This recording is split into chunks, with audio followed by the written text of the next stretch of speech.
नमस्कार दोस्तों, study time में आपका फिर से मैं बहुत बहुत स्वागत करता हूं। कैसे हो? आई होप आप सभी अच्छे होंगे। तो दोस्तों, शिक्षक भर्ती को लेकर अभी तो कोई ऐसी अपडेट नहीं आ रही, लेकिन एक न्यूज आई थी पत्रिका में 15 मई को। आपने शायद इस न्यूज़ को पढ़ लिया होगा, और अगर नहीं भी पढ़ा होगा तो हम इस पर थोड़ा सा डिस्कशन करेंगे। ओके। और हम उस बात पर भी चर्चा करेंगे कि वेरिफिकेशन पुनः शुरू हो, इसके लिए क्या प्रयास किए जा रहे हैं।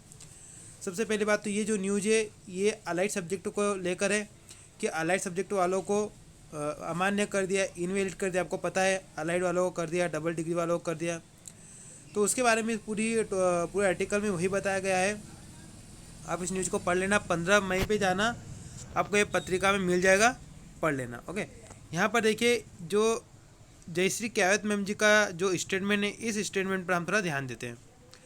यहाँ पर जयश्री क्यावत मैम जी कहती है कि यह सतत प्रक्रिया है। सत्यापन केंद्रों से जिन प्रकरणों को होल्ड पर डाला गया है या रिजेक्ट किया गया है, उनका हमारी कमेटी निरीक्षण करेगी ताकि किसी भी उम्मीदवार का अहित ना हो। इसलिए अच्छे से परीक्षण करने के बाद संतुष्ट होने पर ही अंतिम रूप से निर्णय लिया जाएगा।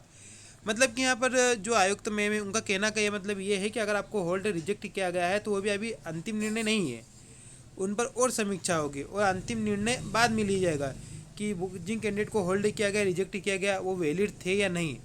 अगर आप वैलिड थे तो आपको एक्सेप्ट कर लिया जाएगा। ये इनका कहने का मतलब है। अब ये कब तक प्रोसेस कब तक होती है, क्या होती है, ये तो इन फ्यूचर ही पता चलेगा। ओके। तो यहाँ पर अपने अपने एक्सेस होते हैं दोस्तों। अलाइड वालों की अपनी चिंता है, डबल डिग्री वालों की अपनी कुछ चिंता है, सबको अपनी अपनी चिंता है कि हमारा सिलेक्शन हुआ है। अब ये तो कुछ चीज़ें कोर्ट में है, कोर्ट से क्लियर होगी, कुछ डिपार्टमेंट ही क्लियर कर देता है। जैसे कि अतिथि वालों को पहले रिजेक्ट कर दिया था, बाद में कुछ शर्तें रख कर उनको एक्सेप्ट कर दिया, और कुछ चीज़ें जो कोर्ट से क्लियर होगी वो इन फ्यूचर पता चलेगी। उसके बाद वेरिफिकेशन को लेकर आपकी जो संघ है वो क्या काम कर रहे हैं, उसको लेकर मेरे पास एक न्यूज़ है। वेरिफिकेशन को लेकर दोस्तों फिलहाल तो ज़मीनी स्तर पर कुछ नहीं किया जा रहा है, लेकिन ऑनलाइन सोशल मीडिया पर डेली चल रहा है कुछ ना कुछ। ऑनलाइन पर डेली कुछ ना कुछ ट्रेंड चलता है। तो उसी तरह शिक्षक भर्ती को भी मध्य प्रदेश में ट्रेंड करवाया गया और नया टैग यूज़ किया गया था। इसकी सॉरी मैं इसके आपको अपडेट नहीं दे पाया क्योंकि मैं वीडियो बहुत कम बना रहा हूँ अभी। यहाँ पर जो टैग यूज़ किया गया था वो था कि वैक्सीन अस विथ एम्पिटेड ज्वाइनिंग। तो इसको भी करीबन 2 लाख समथिंग चले गए थे ट्वीट। ओके। तो यहाँ पर ट्रेंड करवाया गया और इन फ्यूचर ट्विटर का यूज़ किया जाएगा। और दूसरी बात, ये न्यूज़ है दोस्तों मध्य प्रदेश की है। ग्रुप 5 की व्यापम की एग्ज़ाम हुई थी, उसका रिजल्ट आया था और उसके डॉक्यूमेंट वेरिफिकेशन शुरू हो गए।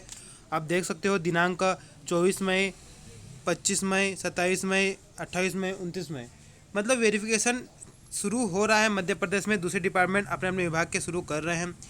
तो शिक्षक भर्ती में भी उस तरह से कुछ ज़्यादा कैंडिडेट नहीं बचे, वो वेरिफिकेशन शुरू हो सकता है।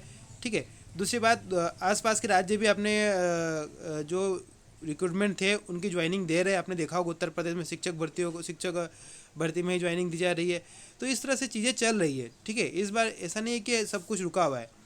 और एक बात है, अब थोड़े केसेस भी कम हो रहे हैं, मध्य प्रदेश में भी हो गए। और जब मध्य प्रदेश में ही जब दूसरे डिपार्टमेंट वेरिफिकेशन शुरू कर सकते हैं तो आपका डिपार्टमेंट भी कर सकता है, कोई बड़ी बात नहीं है। अब ये उनके ऊपर है, ये कब तक इस चीज़ को खींचते हैं बहाना बनाकर या नहीं, या जल्द करते हैं, ये तो आने वाले टाइम में ही पता चलेगा। लेकिन ये इशू कि अभी स्थिति खराब है इसलिए हम शुरू नहीं कर रहे, ये कोई बहाना काम का नहीं है। ठीक है। क्योंकि दूसरे डिपार्टमेंट अपना काम कर रहे हैं, ये भी गवर्नमेंट के अंतर्गत ही आते हैं। तो आप भी शिक्षक डिपार्टमेंट है, जो भी लोक शिक्षण संचालनालय, वो भी शुरू कर सकता है।